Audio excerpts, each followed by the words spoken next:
अस्सलामुअलैकुम व्यूअर्स, मैं हूं अमर सुमरो। आज फिर से constitution of Islamic Republic of Pakistan 1973 के एक नए टॉपिक के साथ आपकी खिदमत में हाजिर हुए हैं। तो पार्ट नंबर 2 का चैप्टर नंबर 2 हम आज स्टार्ट करेंगे। चैप्टर नंबर 1 फंडामेंटल राइट्स हम क्लियर कर चुके हैं। अब chapter number 2 principle of policy. तो basically chapter number 2 article number 29 से लेकर 40 आर्टिकल पे मुश्तमिल है, कंसिस्ट है। और इन आर्टिकल्स में प्रिंसिपल ऑफ पॉलिसीज डिफ़ाइन किया गया है कि और कौन सी ऐसी अथॉरिटी है या कौन सी अथॉरिटी है जिसके पास पॉलिसीज बनाने की अथॉरिटी दी गई है और कौन कौन सी पॉलिसीज़ बना सकते हैं, ये हम डिस्कस करेंगे प्रिंसिपल ऑफ पॉलिसीज़ चैप्टर में।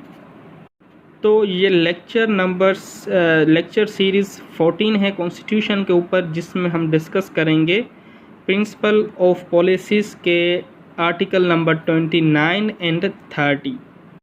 तो स्टार्ट करते हैं article number 29 principal of policies. Article number 29 define कर रहा है प्रिंसिपल ऑफ पॉलिसीज़ को और कौन सी अथॉरिटी है स्टेट की जिसको रिस्पॉन्सिबिलिटी दी गई है प्रिंसिपल ऑफ पॉलिसीज़ की। तो ये चीज़ें डिस्कस कर रहा है आर्टिकल नंबर 29।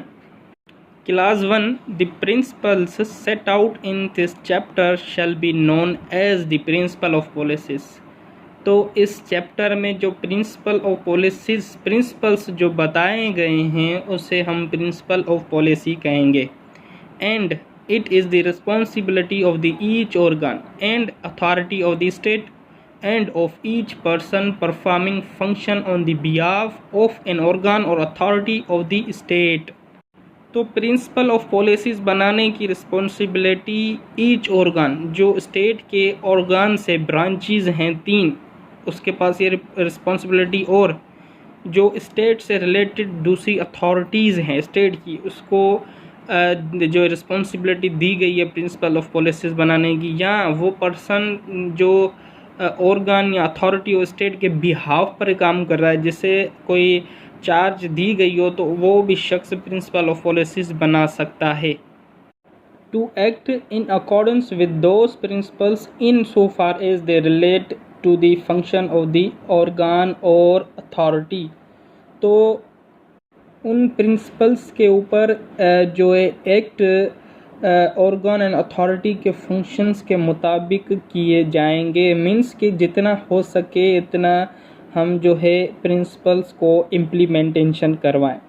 तो एक और मेन बात मैं आपको बताना चाहता हूं कि जो प्रिंसिपल्स ऑफ पॉलिसी है ये एक नॉन ऑपरेटिव पार्ट है कॉन्स्टिट्यूशन का, क्योंकि अगर प्रिंसिपल्स ऑफ पॉलिसी अगर कहीं फिल नहीं हो रही, कहीं काम पर वायलेशन हो रही है, तो इसके लिए हम कोर्ट में नहीं जा सकते। इसीलिए जो है ये नॉन ऑपरेटिव पार्ट कहलाता है कॉन्स्टिट्यूशन का। क्लास नंबर 2 पे आते हैं। In so far as the observance of any particular principle of policy may be dependent upon resources being available for the purpose, the principle shall be regarded as being subject to the availability of resources।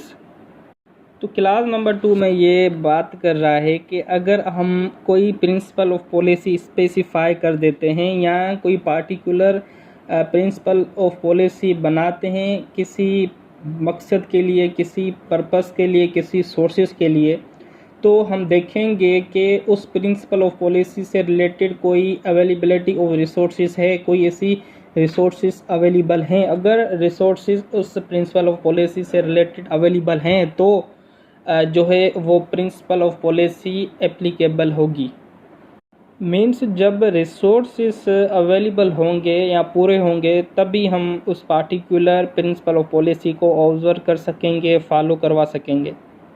Class number 3 in respect of each year, हर साल the president in relation to the affair of the federation, जो president है वो federation के मुतल्लिक, and the governor of each province in relation to the affairs of his province, और जो governor होते हैं वो अपने प्रोविंस, अपने सूबे के मुतल्लिक shall cause to be prepared and led before the National Assembly, or as the cause may be, the Provincial Assembly, a report on the observance and implementation of the principle of policy.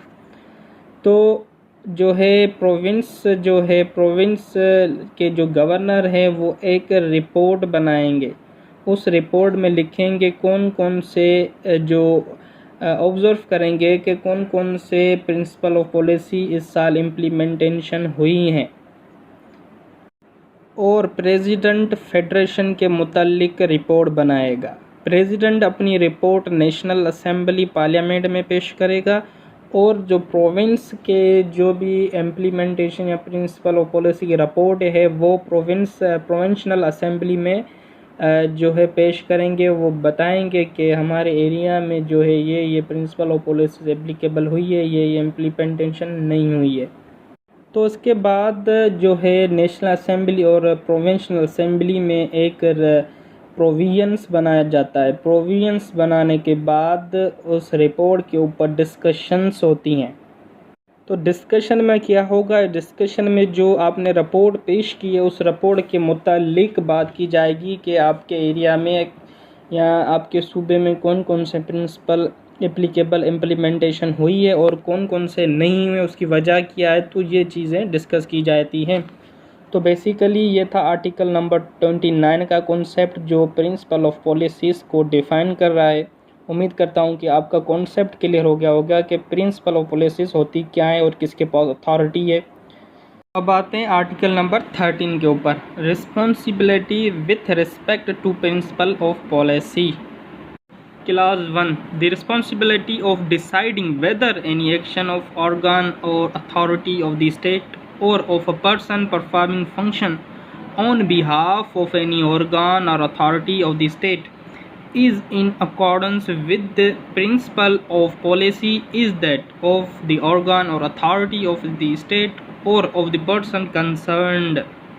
तो class 1 के मुताबिक कोई भी organ या state का जो भी organs हैं या उस ऑर्गन्स के अंदर जो अथॉरिटी है या कोई शख्स जो अथॉरिटी ऑफ द स्टेट या ऑर्गन है स्टेट के, उनके बिहाफ पर काम कर रहा है और उनके कंसर्न्ड डिपार्टमेंट्स जो हैं उसकी रिस्पॉन्सिबिलिटी डिसाइड करेंगे और देखेंगे कि ये डिपार्टमेंट्स या कोई शख्स जो है वो प्रिंसिपल ऑफ पॉलिसीज़ के मुताबिक काम कर रहा है कि नहीं कर रहा। उस कंसर्न्ड डिपार्टमेंट या उस कंसर्न अथॉरिटी और उस कंसर्न ऑर्गन से की रिस्पॉन्सिबिलिटी, उसमें और कोई डिपार्टमेंट इंटरफेरेंस और कोई अथॉरिटी और कोई ऑर्गन इंटरफेयर नहीं कर सकता। जो कंसर्न्ड डिपार्टमेंट है, कंसर्न अथॉरिटी है, वही इंटरफेयर कर सकती है, वही रिस्पॉन्सिबिलिटी उसको ये रिस्पॉन्सिबिलिटी दी गई है डिसाइडिंग की, तो कि वो प्रिंसिपल ऑफ पॉलिसी के मुताबिक काम कर रहे हैं या नहीं कर रहे। दूसरा कोई शख्स, दूसरी कोई अथॉरिटी बीच में इंटरफेयर नहीं करेगी। The validity of an action or of a law shall not be called in question on the ground that it is not in accordance with the principle of policy, and no action shall lie against the state, any organ or authority of the state or any person on such grounds. तो class 2 जो है define कर रहा है कि कोई भी action या कोई ऐसा लॉ जो इस ग्राउंड्स पर कोई भी लॉ आप जो है इस ग्राउंड्स पर कोर्ट में नहीं जा सकते कि किसी शख्स ने जो है या किसी भी अथॉरिटी ने प्रिंसिपल ऑफ पॉलिसीज़ के अगेंस्ट गए हैं या उन्होंने कोई ऐसा एक्शन किया है जो स्टेट के अगेंस्ट है या वो एक्शन किसी ऑर्गन या उस ऑर्गन के अंदर जो अथॉरिटी काम कर रही है उसके अगेंस्ट है, तो इस ग्राउंड्स के ऊपर हम जो है क्वेश्चन ऑफ लॉ कोर्ट में नहीं जा सकते, क्योंकि हमने स्टार्टिंग में ये डिस्कस किया था कि जो प्रिंसिपल ऑफ पॉलिसी है वो नॉन ऑपरेटिव पार्ट है कॉन्स्टिट्यूशन का, और ये आर्टिकल नंबर 13 का क्लास नंबर 2 जो है वो पूरे चैप्टर को नॉन ऑपरेटिव बनाता है कि हम किसी भी ग्राउंड्स में जो प्रिंसिपल ऑफ पॉलिसीज़ की वायलेशन कर रहा है उसके अगेंस्ट जा रहा है, इस ग्राउंड्स के ऊपर हम कोर्ट में नहीं जा सकते। तो बेसिकली ये था आर्टिकल नंबर 13 का कॉन्सेप्ट। उम्मीद करता हूँ कि आपको पसंद आया होगा। इंशाल्लाह अब मिलते हैं नेक्स्ट लेक्चर में। जब तक के लिए अल्लाह हाफिज़। दुआओं में याद रखना।